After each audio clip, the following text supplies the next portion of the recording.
Okay. We originally, because I think we originally met probably in like 2017, 2018. I had a real estate investment slash construction company, and we used to legalize duplexes and stuff like that. Yeah. And met you at Durham REI way back then, and then ended up the market turned on us. We had some partnerships that weren't well defined. Ended up getting burned a little bit on those Okay. around 2018 when the government decided to do the stress test thing, and Hmm. I got way too arrogant and went way too wide. And when the stress test came in, it kicked my butt pretty good. Uh, Oh, well, yeah, yeah. so Those are. I mean, I think as an entrepreneur, I mean, I've been an entrepreneur for like close to 30 years.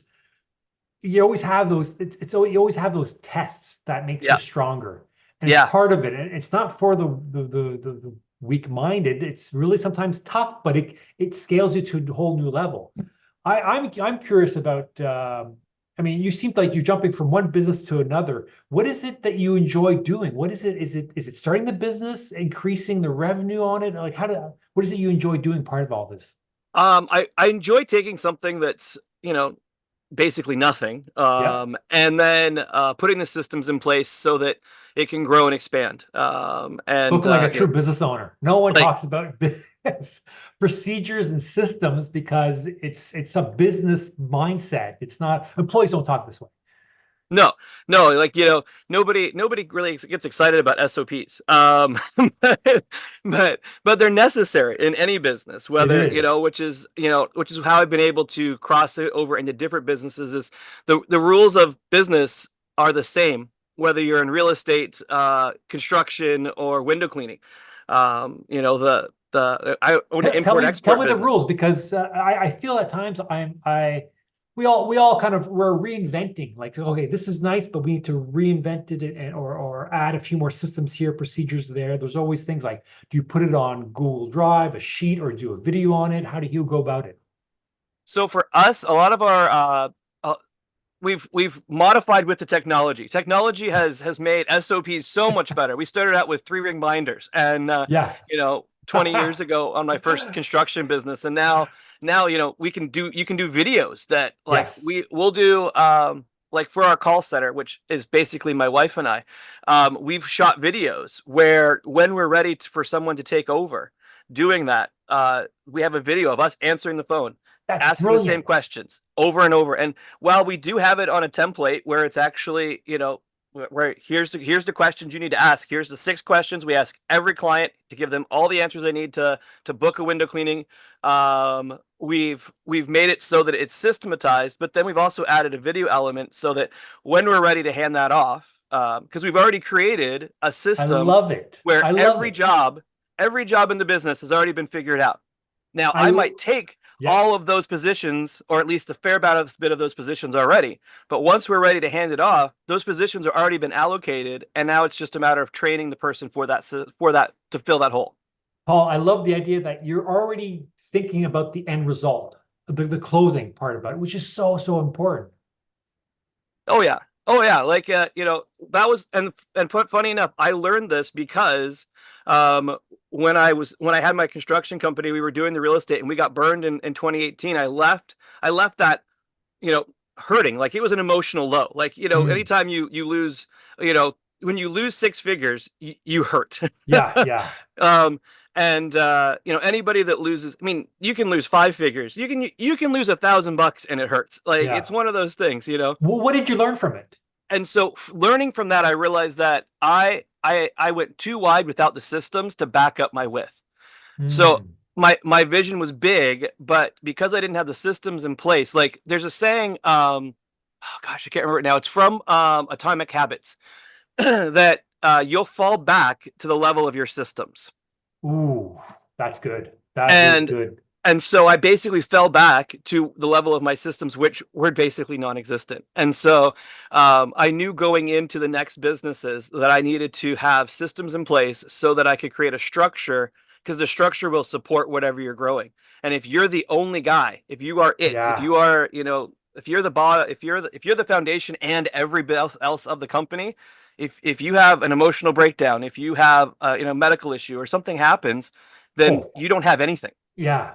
So where do you start? Like when you start, systems, where do you start? Do you start with the problem, the question, and then write it out and then videotape it? How do you go about it? Usually I start with I kind of pull back and I say, okay, what can be handed off? What What can be area delegated? Mhm. what area can be delegated? What areas don't I like? What Oh, areas am I not at my highest and best use? good And question. then from there, you like I typically create my org chart from there, where I figure out, and then most of that org chart is, again, it's just I'm in all those seats. But Yes. at least creating an org chart, you know that you know what seats need to be filled. Org And chart. then What do you mean by org chart? What does it stand for? org chart. So organizational chart. So Oh, yes. basically, like, you're looking at, okay, I need someone who can answer the phone. I need someone that can drive a truck, who can lead a crew. I need Mhm. somebody that when you're looking at real estate, I need somebody who can answer the phone. When my tenants call, I need somebody who can be the handyman to actually take care of it. I need, Mhm. if I'm doing flipping, I need somebody who can, contractors that I can trust, that I can call, I can get pricing, I can move right away. I need realtors. You need all these offices and these positions, and sometimes you can fill a good portion of them yourself. But if you're going to grow and expand and actually have a business instead of a hobby, you have to fill those with other people. And as you said, the business is only as big as the systems. Yeah. That's very well put. I mean, I understand that completely because we're constantly changing, fixing systems along the way because there's mistakes that come about sometimes. So Oh yeah. that's fascinating. Why did you pick? So why did you choose certain businesses? You were saying about the contracting business. Okay, can that be systemized quite well? The contracting business, now that I'm beyond, not in it as much, and I've left the contracting world mostly. There are definitely things looking back at when I had the construction business where I was like, yeah, I could have systemized so much more than I did. Mhm. I could have, like a lot of people, I thought too well of some of my employees and kept them longer than I should have. But a lot of times, if you have proper systems in place, the systems will fire your employees. Like, your system will disqualify them. That's Um, good. That's good. instead of you having to disqualify them, because you Yeah. actually have proper parameters set up. So if they're not meeting those parameters for what the expectation of the position is, then the system itself tells you that they aren't a good match. And so it allows you to take away the emotion to when you have to fire somebody, because nobody likes to fire anybody. No, no, no. I don't think I've ever fired anybody. I mean, I let them go. I mean, in a way, it's not like you're saying you're fired, get out. It takes time. It's more elaborate. So why? I mean, why the window cleaning company as well? Is it because I found? I mean, wouldn't that be dangerous as well? So the window cleaning company, we're primarily a residential company. 90% of what we do is residential. So I Okay, typically, I still run a truck. I'm almost to the point where I don't have to run a truck at all, which is great. neat. I still run a truck, not all the time. The goal is to be not in a truck whatsoever, which would be great. That should happen by next spring, according to my scheduling of events. But yeah, we typically work 2 to 3 stories off the ground is the most we kind of work off of. We're Mhm. off of ladders, and then anything above that, we actually have equipment where we can do it from the ground, which Cool. is pretty wild. So we go up to 6 stories. We do several apartment buildings and stuff like that. So we got into some commercial, but we're mostly residential. So Neat. In what area? we primarily work in the Durham region. I would say 98% of our work is Durham region, Port Perry, Oshawa, that sort of thing. But we have picked up some contracts in Coburg, kind of by accident. A management company out there couldn't find anybody with equipment to do their 5.5 story building, and we could. So we took up the contract. They liked our price, and so we're out there in Coburg now, kind of developing a little bit of a force out there, whether by accident or on purpose. I guess we still haven't figured out. And how do you do the leasing of trucks and all that? That must be very expensive to either buy a truck or lease it.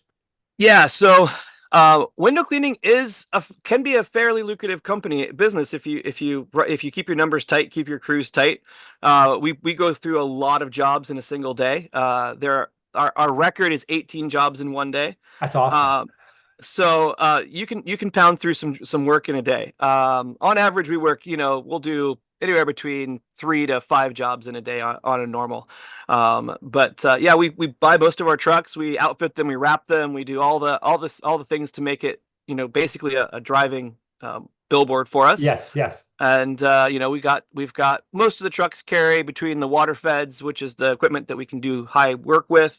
Each truck carries anywhere between $10,000 to $18,000 worth of equipment. So Hmm. it's a bit of a cash outlet to make it all put it all together, but it works out. So Nice. And what have you learned along the way through building this? Because you say you double basically your money from this.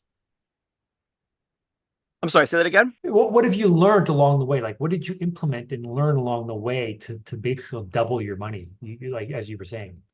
Um, Part of it is have a great name. Like we've worked really hard to have a reputable name, a good reputation. Word of mouth is huge. Like the business I purchased it had been around already for I guess about 18 years at that point. Okay. And so it already had the reputation. It just didn't have the back end. There was no CRM. There was no which is customer service customer service management software Yeah. of any kind. Like it was basically run off of Excel spreadsheet and 3x5 cards. And so it was one of I've been those there. where I've been there. Yes, yes. yeah, yeah, you're like, I know it can go somewhere. Yeah. It's just a matter of, I think as long as the front facing of the business was good, which I knew it was from Mhm. talking to people, finding out the reputation in the main town. Like we do good portion of our work in Port Perry, so just talking around people around Port, finding out that this company is has a good reputation, and so it's a matter of, okay, it's not the company necessarily that's the problem. It's the fact that the business owner has reached the max of his capabilities. Mm. And so you realize that this guy's really good at being a technician. Yeah, yeah. To use like E-Myth's technology, Oh, I love it. Yes, E-myths for sure. terminology. So he's a really good technician, but he has no idea how to actually make it a business. So Mm. so I bought the business knowing I was buying a job, but knowing I could turn it into a business. That's awesome. And why was he selling? Was he out? Was he Um, done with it? so he actually thought everything was going to go sideways during COVID, which it did to an extent. Like their top line revenue got hit pretty hard because most people weren't thinking about their windows getting cleaned when COVID first hit in Of March. course. And he vacationed in Florida, decided he wanted to go back down to Florida. He was going to buy a business down there and just kind of get where he could keep a business operating. Hmm. And so I kind of made the gamble that I didn't think COVID was going to last forever, and and so said, okay, well, I'll buy your business. He's actually a longtime friend, Oh, okay. and so I'd worked for him here and there over the years, and so here and there when I was be slow or whatever, and so he said, okay, well, I'm gonna sell. I'm gonna move to Florida. And I said, well, if you're selling and you're moving to Florida, tell you what, I'll buy the business because I think there's still hope. There's potential there. I think there's still potential. And so we bought it. It was slim through certain parts of COVID were slimmer than, the top line got hit from year over year because, COVID wasn't kind to most businesses. Mhm. But we made it through and, there's still clients that we're starting to pick back up Yep. we haven't seen since before COVID that are finally starting to return to our roster of clients. So, That's fascinating. So how I'd like to also know how you took your business acronyms and skills into the real estate world. So I so we get shut down every winter because nobody gets their windows cleaned in the winter. No. And because I was kind of always into real estate, I was like, you know what, let's go get my real estate license. So for my winter fun. So Yes. and it was an interesting. I started it out, to be honest. I started getting my real estate license, and then we had a bit of a surprise fourth child, who ended up being a NICU baby. Congratulations. That's amazing. Very exciting. But he ended up being a NICU baby. He came 50 days early, I think, or something like that. Wow. Um, Maybe even earlier than that. And so real estate basically went to the side at that point. But I had a business. So I was in the NICU, and my trucks are running, and I'm still making money. Nice. It's kind of like having tenants, right? You know, Yes, you're yes. still making money. You're not necessarily involved. It was great. And at that point, I knew my business is actually working. Like what I've created is actually functional. It can operate without me. Mhm. I still had to make phone calls. There was still parts of it that I hadn't been able to fully, but we were there, getting closer. Um, so I took a break from real estate and decided, after I had some friends of mine I was talking to who were younger. They're I guess millennials. They're in their 20s and mid 20s, and they really wanted to buy houses, and they knew that I had been in the investment real estate world and had worked in the contracting side. And so we were sitting for coffee, and there was a bunch of us there. This was months, I guess, a couple of years ago now, and they encouraged me that I should go ahead and finish my real estate license. Because they're like, nobody can help us get into a house. Like, real estate agents don't seem to know what to do with us. And I said, well, have you guys thought about getting creative with stuff, like Yes. doing a live and flip, or doing a house hack where you live in it and go Yeah, that route. yeah. I And I also think private money. When I think creative, I think yeah, private money as well, which a lot of people don't think of, or they think it's very expensive. They don't see the utility of it. exactly. And so a lot of them, unfortunately, like, they've grown up and they think there's only one way to do it. There's, Yeah, you go to the bank, the top yeah, six, and the top six tell you you're going to need a bunch of money, and they go, yeah. we don't have $120,000 to buy a house. Like, we don't kind of have it. So what do you tell them? So How do you suggest? What do you say? So what I've done is I was like, you know what? I'm just gonna become a real estate agent so that I can help you because I feel bad. And so I've started working with some guys to get creative. I'm like, listen, like what if you already live in your parents' basement, but what if Hmm. you own the house that you live in the basement of? And Hmm. and we're beginning to look where we've got some mortgage brokers that have said, okay, because top six usually don't think as creatively. So I Yeah. said, oh, you go to some mortgage brokers, which is another thing. I said, listen, talk to mortgage brokers. I'm like, and find out. Connected up with some mortgage brokers where these guys are able to rent the top floor, and they live in the basement. But the rent for the top floor makes it so that these guys are like, hey, I can actually afford my rent, which is actually their mortgage, Hmm. because it's only $800. It's $1,000 Wow. compared to, like some of these guys, their quotes. I mean, you're looking at, 300, $400,000 for them to buy a house of monthly payment because they're putting 10% down. Hmm. And I was like, if you leverage this properly, you put 10% down. Like no investor is going to get to be able to put 10% down unless No. they're like, it's just not going to happen. I'm like, so if you live in the Let's get basement, a you get the a VTB, but that's yeah, yeah, that's pretty rare, yeah, especially for exactly. I'm residential. like, so get creative, like capitalize on the fact that as a first time home buyer, you can put 10% down, and then just be willing to go humbly and go live in the basement for a little bit so Mhm. that you can afford to actually get out. You're going to get equity, and then you can actually ride this So wave. they're putting a bit of money in. They have some down payment. It's only Yeah, 10% rather than yeah, 20, something more exactly. substantial. Exactly. Exactly. The issue is that a lot of them, because even though some of them are able to put 10% down, they borrow money from their parents or whatever. We've had a couple of them that they've used, like a lot of them don't even know about the RRSP, that they can pull Really? money out for their RRSP to buy a first time home buyer program. It's fascinating how uneducated Yes. these four people are, and a lot of times the real estate agents start telling them, the mortgage brokers don't seem, the banks don't seem to be telling them, and it's fascinating that they're trying to make it through life, and it's not easy already for them. Hmm. Houses have tripled in price, Yeah, oh, and yeah. the inflation has done a number to what their spendable income is, and then to find out that they could have a hand up, they just don't know that the hand's available to them. Do you sometimes help employees? My own employees, funny enough, I have one guy working for me that I'm working right now to try to find him a place, and it was all because he's getting married, and he goes, Paul, I'd love to get out of my parents' house. Like I know that you've helped some of my other people I know, because they're mutual friends or whatever, and he goes, like, can you do anything for me? And so he was adamant he wanted to live in Ajax, and I said, listen.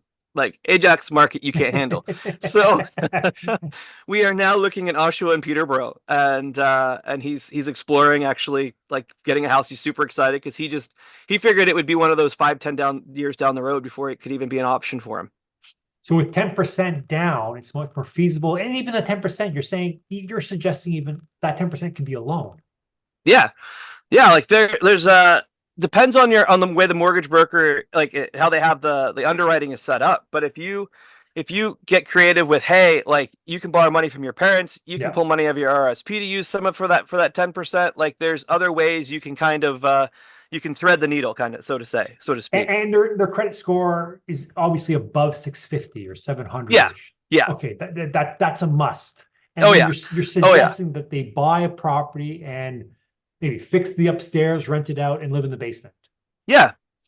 Yeah, so we've got a couple of guys that we've talked to that they've bought just trash heaps, and we were able to get it through. The one we had a wholesaler that was had a bit of a time, which was nice, and we were able to get conventional, sort of conventional. It was still through a Okay. broker. It was still a second, or I guess a B class lender. But we were able to get this one property together for this guy, and I mean, it had a bit of a hoarder situation, and like he bought a bit of a junk heap. Yeah. But he's flipping it, he's turning it over. I suspect he's already, I mean, just cleaning it all up, he's probably got equity at this point. Lovely. And the wholesaler's happy, the wholesaler got money, and Nice. everybody wins. And Yeah, if you can yeah. create those everybody wins type scenarios, and all you're doing is just educating and helping people to get the next step. And That's awesome. Do you sometimes suggest private money? I have a couple of times. It depends. I usually let the broker come up with ideas Yeah. on what they have because that's their expertise. Sometimes I throw ideas out there. I'm like, have we thought about this? And the Hmm. broker. It's always fun to kind of play the bouncing back and forth game. Like you and the broker get together and you kind of like brainstorm and you let the client sit there and just be like, what's going on entirely, and then you have to kind of educate the client as to what was just said in front of them because sometimes Yes, yes. It you know goes over their heads. we're terrible for using acronyms and stuff like that. That someone new to the world has no idea what we're talking about. So it's one of those you have to kind of bring it back down. Okay, this is what we just discussed, and here's our best suggestion for you, and just answer questions. Like you want to inform people as much as possible. Yeah, it's important to be creative. And so I'm a firm believer of everybody should own a house. Everybody should own a house, and everybody should actually rent part of the house as well. Are you also encouraging like third dwelling coach houses and fourplex or Yeah, I've got one guy that we ran some numbers. Coach houses are just so expensive. Construction costs are still really making coach houses what price difficult. range? What's the price? The one coach house that we were looking at, I think we were at uh almost we were either right above or right below 300,000 Oh, to build the coach house. really? Which was between all the city like nails you with development costs and stuff and different. Still, what city? That one was I think that was an Oshawa one. It was either an Oshawa one or a Curtis one. It was right on that right in that area. Okay. So just In north. Kingston, I'm not sure if you're familiar with Kingston. We're now going from 3 units to 4 units. We're going from 8 bedrooms to 12 bedrooms, Wow. and it's because they received some money from CMHC, Right, right, $27.6 million from CMHC, and it came with a couple criterias. right. Nothing's free, so they said you need to change these, and things are coming about. But what are the lenders like? Are there certain lenders you like to work with? Others, Lender no. wise, lender wise, coach houses are super hard still. I've talked to, Yes. Yes. they don't like to lend on those at all. Yes. I've talked to BMO a couple of times about But coach, and that's going to change. That's they're going to still a change. It's no. still in the beginning. The It's just lenders are a like lot slower. it's Exactly, like exactly. duplexes. I find the duplexes back in 2016, the government's all on board with it, but lenders are slow. And then 2017 came around. They're like, okay, we get this, and they started understanding it. So what lenders do you like to work with? So far we're basically with a lot of the B lenders. So you're looking at your Home Trust and Yep. your We've done a couple with Meridian. The credit unions are always great. They are. I They like they have a Desjardins. lot more Desjardins is creativity. great. Desjardins, I Yeah, find it. yeah, they understand creativity more than a lot of the other lenders. Yeah, they're just willing to work with you more. Mhm. We've done stuff with gosh, I think they're based out of Oshawa. I think they're called Auto Workers. I think Okay. maybe they used to be called Auto Workers. They might have changed their name. So yeah, they've done a couple of things. Actually, they were at Durham REI a couple months ago, which was great. Okay. So there's, third party, and then brokers are great for finding new relationships with private money. We've done a couple of Yes. them that were private money that's basically RRSP RRSP loans, where you've got people have accredited money, they're willing to lend to you. Yeah, especially if they've got easily 500 or so. I mean, depends Yeah, how much they have. They could easily be yeah, for first mortgage. yeah, and a lot of times it's interesting because we've got one guy that we've used a couple of times actually, um, and he's a grandfather. Like I've actually got to know him, and he's a grandfather, and so you present the case to them, Yeah. or the case is presented to them, and there's probably a little bit of a heartstring play because you're just like, hey, like this is a Yeah. deal. Like Yeah. we're trying to help this kid. Like this Yeah. is the job he's in. Like this is what he's trying to do, and so that can be really helpful sometimes. It's I just find that great. When I found private money, like this is years ago, it was just a guy, and just random guy in Kingston. It was the mortgage broker. The deal didn't go through because the mortgage broker, he was a retired mortgage broker owner, and great guy. Just you talk to him, he goes, "Oh, you want to buy this one?" He goes, "Oh," he goes at it, and it's as if he lives vicariously through me sometimes. He's like, "Oh, what are you gonna do with it? Oh, do this. This sounds really exciting. Sounds yep. good." He Oh comes to the yeah, property with me, he looks at it, and he goes, "Yeah, okay, let's do it. Yeah, let's do it." And as long as he's got enough, 80% or 75%, usually it's 80% loan to value, he's very happy with it. And he also taught me bridge financing. I had no idea at the time. He was like, "Let's do this, let's do that," and it all worked. So he's very encouraging, and he helped build a lot because of all the funds he has.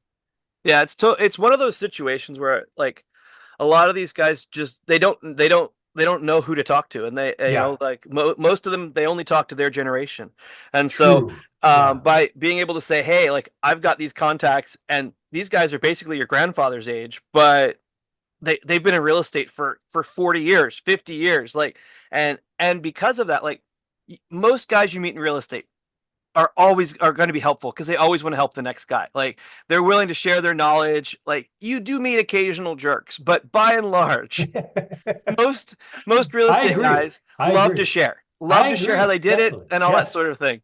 So I found with private money on we haven't done a huge amount. I think we're probably going to do it more depending on how we do interest rates and all that ends up falling out. But Yep.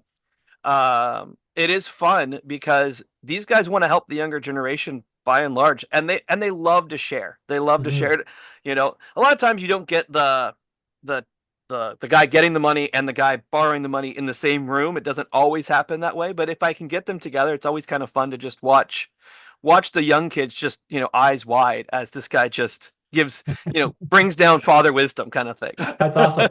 And what's your target audience? It seems as if they're in their 20s, they're just starting off. They're Yeah, like most of the guys are in their 20s. I do have a couple of guys that are older that just want to start buying stuff Yep. that are closer to my age. Like I'm in my early 40s, that are kind of like, hey, like I never did get into investments. I know that you Mhm. did. Like, what's going on? And I'm like, well, I'm Do getting you back provide into there, but let's seminars, like help people. seminars, webinars about this? Because it seems as if there's Um, a niche, there's obviously a need to educate the public on it. As you said, they just don't know.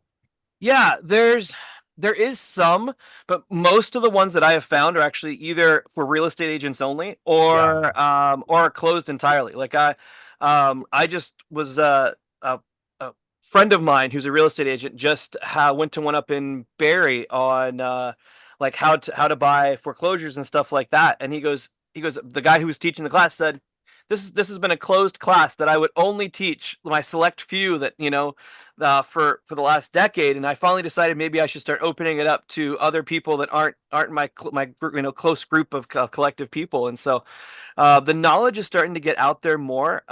There's not really any information that I know of. I've got a couple of friends of mine that once Durham REI, some clients actually, that once Durham REI starts again, I'm going to be bringing a little posse, it looks like, that all are Nice. really interested. I'm like, guys, there's a place you can go. I can take you to start learning more about this. But a lot of it is like they're gun shy. Like some of them feel like everything's a scam. So if you tell them, yeah, you can Mm, go to this, Keyspire, but it's going to cost you a couple $100 or yeah, $1,000, yeah. they're like, hey, I barely have any money. I'm barely surviving as it is. I don't want to spend, $1,000 just to be sold another program. Like everybody Mhm. feels like there's They're being always, sold. They're yeah, being they're sold being everything. sold. Like Exactly, constantly exactly, on Facebook, TikTok. There's always advertising everywhere. exactly. Do you sometimes mish and match businesses like the window cleaning business, and then you get people to, I'm also a realtor. How's that work? So it's funny actually. This year's been really crazy for this. I People have started asking like, what do you do during the winter? And so I'll tell them, hey, like my winter gig is I only do real estate. I do real estate during the year too, but during the winter, that's my sole gig. That's what I do.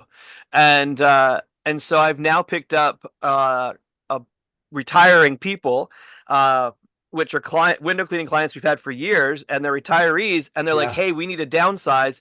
We need this particular thing we're looking for. So like we need a single family home. We need it walking distance to town. We need this, that, and the other. And I'm just like, well, I wasn't looking for this, but I guess I'm also now into the retiree like I mean, downsizing world. I see the link. Definitely, you could definitely jump over to this. I mean, or work with other realtors with it. Are you open to that idea of because that database of names, as you Oh yeah. say, I can imagine it's mostly retirees, elderly people, people with money who want to do this window, get their windows cleaned, sending that database to realtors, to one realtor, and working together with them. Yeah, I mean that would be an awesome idea. It's actually something I've never considered, but seeing that seems to have some success to it and some teeth to it, I think it would be fun. I'd be all for that. Partnering with another real estate agent, and they we work together on something. It would be fun. It would be Yeah, great yeah. fun. I love the fact that you're a business owner, entrepreneur, and it can tell by the way you speak about things, and you love to help people. Where can people find you, Paul? So you can always call. I mean, if you're looking for the window cleaning side of it, I can give a phone number for that, or you can email us. So the number for the window cleaning service is 905 985 5156. We are Seymour Window Cleaning. That's Seymour as in like you see more with your eyes, not Seymour as in the name. I Always love some it. Was that confusion. the original name? That was the original name. Really? Yeah. Yeah. Neat. So, and the original name, and the original owner's name is Peter. It's not even Seymour, which is everybody's like, oh, it was the original owner? I'm like, no, his name was not Seymour. That's cool. That's cool. And then you can find us at seymourwindowcleaning.com. If you want to look for their website, you can always fill out information there for window cleaning. And when it comes to getting a hold of me, if you want to learn real estate stuff and that sort of thing, my number is 905 424 4810. Or you can Do always you get a hold teach of. people on how to create systems and procedures in businesses? Because that's a niche in itself. I've never done that. I had two job offers actually from two different coaching companies to come and do it, and I was just like, I don't know if I have time because I'm building business. Few So people speak that way. Few people know the knowledge of this. I mean, I think that's great. I think you're a worth of knowledge and very nice guy. So keep up your great things. Oh, one last question. Where do you see this, in 5, 10 years? Where is Paul going to be? Like, what's it going to look like? so I'd love to have it so that I'm in nearly none of the seats Yeah, of my window cleaning company. And so basically working at CEO level jobs at that point when it comes to window cleaning company. I do actually have a life and business coach certification that I got years ago that I probably cool, should utilize. cool. So I think coaching fun people would be fun. I enjoy talking about this stuff all day long. Like I've got friends of mine that own a laundromat that pulled me aside the other day and like, can you just coach us on how to improve our top line for our That's laundromat? And so awesome. I just That's fired like awesome. 6 or 7 ideas, give them a quick like 20-minute thing, and then I gotta, I'm gone. So Yeah. I think that's um great. I love coaching as well. And I got into it just because people kept on asking me certain questions. And I said, listen, the half hour talking with me is not going to be much. yeah, But let's do this every month, and then you could see a buildup, and I can help you along the way with trial and error here and there. And it's just like filling the cup in a way. yeah, You know what I mean by the expression, filling the cup. You yeah, feel you feel good with it. yeah. No, it totally. It's like, I don't know, you get joy just Yeah. helping other people and watching them have success. And like I've had some friends that I've watched blow up in real estate, and I'm just like, I got my butt kicked, but I am so proud of what you have done. Like, to go to Durham REI now, like I look at guys that I was hanging out with in 2017, 2018, and now, the Ryan Cars and those guys are just Yes. killing it. And I'm like, you know what? Like I might have got my butt kicked, but way to go for sticking it through, man. Like making it happen. And Never giving up. I got my Just butt kicked consistent. then, but I'm ready for going for round two. Like, we're gonna Awesome. go back at it. Awesome. We're just gonna approach it a little differently, a little smarter this time. So Awesome. Thank you, Paul. Great guy. And we'll talk to each other again, I'm sure, at the real estate club. yeah, Thank for you very sure. much. For sure. For We'll sure. talk again. Okay, thanks. Perfect. Thanks, Renee. It's been great. Bye. All right. Bye.